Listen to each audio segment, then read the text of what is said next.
What's up, everybody? Nick Ridgewire back for the 10th inning with another episode of This Day in Sports History. In yesterday's episode, we saw 2015 U.S. Open champion Jordan Spieth become the youngest winner of the U.S. Open since 1923. We do have some more U.S. Opens for you today. We don't necessarily have the youngest winner of the U.S. Open, but there's still many important events to get into. Before we get into this, though, I hope all of you are staying safe out there and keeping your mentals in check. Remember, if you're feeling down, you're feeling depressed, you're not alone out there. Take care of yourself first. You are what's important here. If you all enjoy this video, hit that like button. If you're new to the channel and you liked what you see, hit that subscribe button. Let's get into it. This Day in Sports History.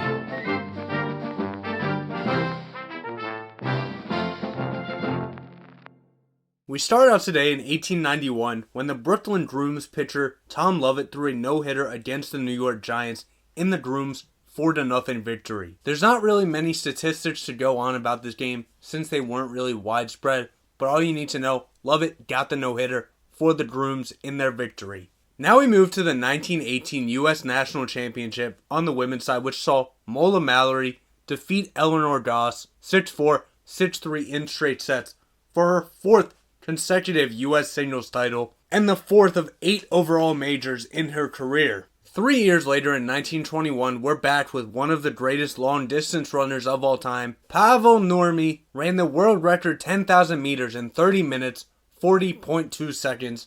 This record would stand for about 3 years before it was broken. Now we have some boxing to get into. We start in 1937 when Joe Louis knocked out James J. Braddock to win his first heavyweight boxing title. Louis would then go on to successfully defend the heavyweight title for 12 years, which is just amazing. 1 year later in 1938, we stick with Joe Louis and we have Joe Louis going up against Matt Schmeling once again. Schmeling was the guy who handed Louis his first loss. As I said in that video, this one would be different though. Louis scored a first round knockout only 2 minutes into the fight to retain his heavyweight title and defeat the man who gave him his first loss. Now in 1949, Ezra Charles defeated Jersey Joe Walcott in 15 for the National Boxing Association World Heavyweight title. This would be the first of 4 meetings between the two and one of the greatest rivalries in boxing history. Now we take a little bit of a break off of boxing, go to the LPGA Western Open in 1958, and Patty Berg wins her back-to-back Western Open titles, defeating runner-up Beverly Hansen by 4 strokes. This would be the 7th Western Open for Berg and her final of 15 major victories. Now we go right back to boxing in 1979. Larry Holmes wins via technical knockout over Mike Weaver in 12 rounds. This would be Holmes' third defense for the heavyweight title. 1 year later in 1980 at the UEFA European Championship final, West Germany defeated Belgium with a score of 2-1. For West Germany, host Herubesh got the scoring off in the 10th minute, giving West Germany a 1-0 lead. It would stay that way until late in the game,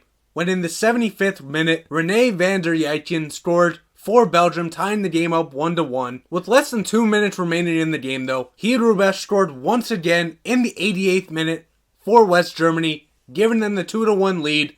That would be enough for the 2-1 victory. Now we stay in 1980, we go to golf. Don January defeated runner-up Mike Suchik by 2 strokes to win the Atlantic City Senior International. This was the inaugural tournament of the Senior PGA Tour. That's why this is a big deal. 2 years later in 1982, Pete Rose recorded his 3,772nd hit, good to move into second place all-time, passing Hank Aaron after he would hit a double off of John Stupar in the 3rd inning while they were playing the Cardinals. And as we know, Rose would go on to pass Ty Cobb, just another stepping stone for Rose as he passed Hank Aaron.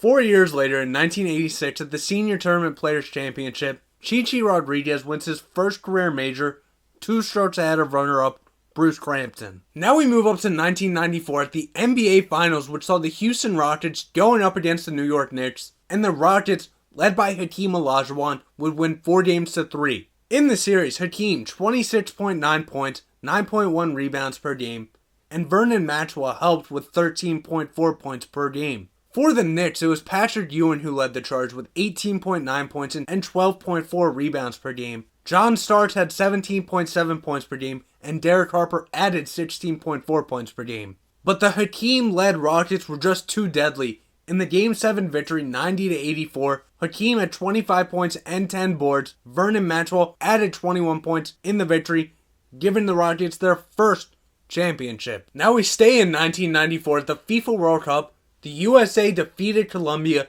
2-1 to win their first match in a World Cup since 1950. 2 years later at the Curtis Cup in 1996, the British Isles of Great Britain and Ireland won 11.5 to 6.5 over the United States, giving them their 6th win. Staying in 1996, Michael Moorer defeated Axel Schultz in 12 rounds off of a split decision to win the IBF heavyweight boxing title. 1 year later in 1997 at the WLAF World Bowl, the Barcelona Dragons defeated the Rhine Fire 38-24. This would be the only World Bowl win for the Dragons.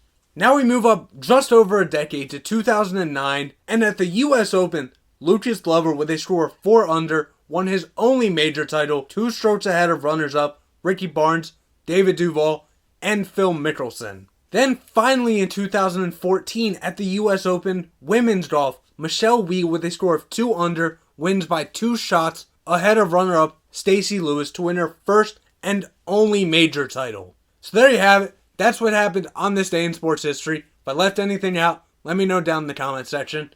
If I mispronounced any names, I do apologize. For Nick O'Dwyer and the 10th inning, see you tomorrow.